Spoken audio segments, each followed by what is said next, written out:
Okay. So in this, let's say it's called you need to slow down this target so that your gang can catch up. Can't slow them down with a long point. Got to go in for a scram. So I can fly up and try to keep transversal and then come around in front of them. And I will swing right into them and past them. And then I can swing into a point just like I did before. I'll zoom out and do that again.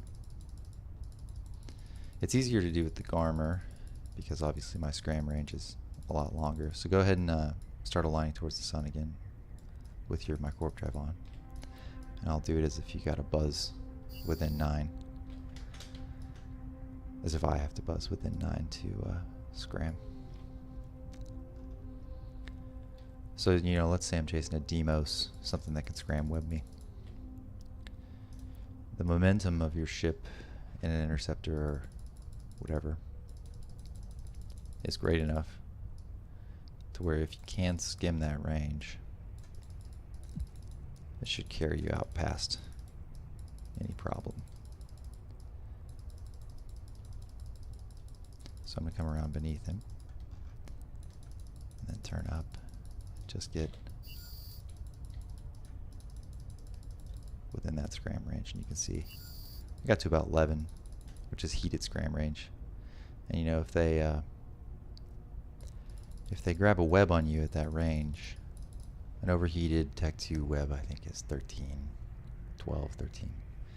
Fed Navy 14, Yeah. but Fed Navy's definitely.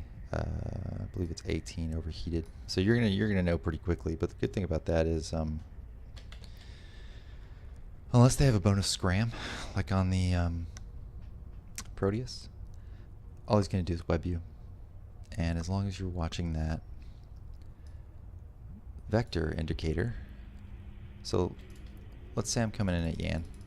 Yan's burning that direction.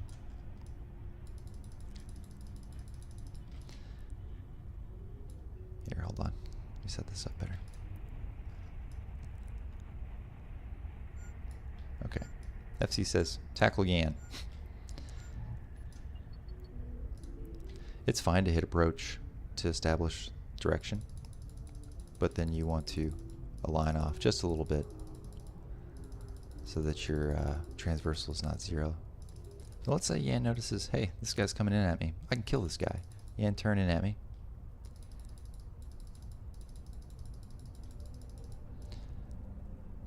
And I see his velocity indicator turning right at me. I can do my best to pull off. That's the only thing I'm really watching when people are flying, are those blue lines.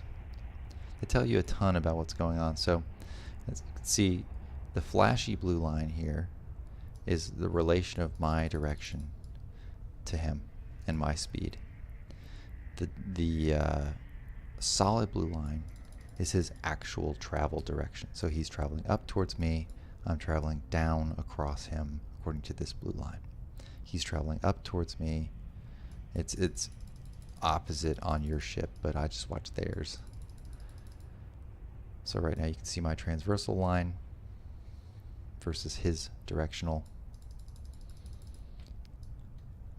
And so now he's chasing me. If I wanted to stay in point range, manually orbit. Manual orbit is all clicking down, up, and in a circle. The hardest part about manual orbit is, let's say I start really damaging Yan. He's like, this guy's too much, I want to get out of here. So if you start pulling the opposite direction of my travel, Yan, that's probably the hardest. Like if you want to get away, that's probably the hardest to come around. See how quickly he gains distance. He's already at over 40, or at 40. Now because he's only half my speed, it's easy to turn around, and I'm in one of the most agile ships out here.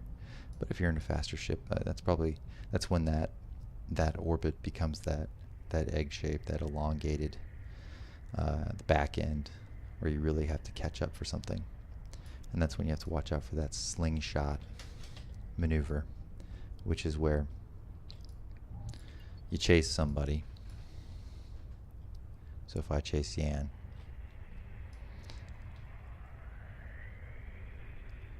and then Yan says, I'm going to kill Jocastus, and then turns around immediately at me and overheats his micro warp drive. Like, oh shit. See how quickly this drops? Now we're coming in at each other. If you don't react fast enough, or if you're not in a Scram. super agile armor, you get somebody running right into you. And that's when a chase like that gets dangerous, or when you are trying to make up that distance at the back end of your orbit. Probably one of the safest things to do is always be beneath them or above them. I've found that to be so. If I do that again and Yan's running away, FC says catch that carries. He's 100 away. Catch that carries. I'm going to overheat. I'm going to come at him, but instead this time I can still gain that distance, but I'm going to do it beneath him. Granted, that's not the shortest A to B point, but it's safer because if he turns around, it says I'm going to catch this guy, I already have distance rather than me trying to turn completely around and fix myself.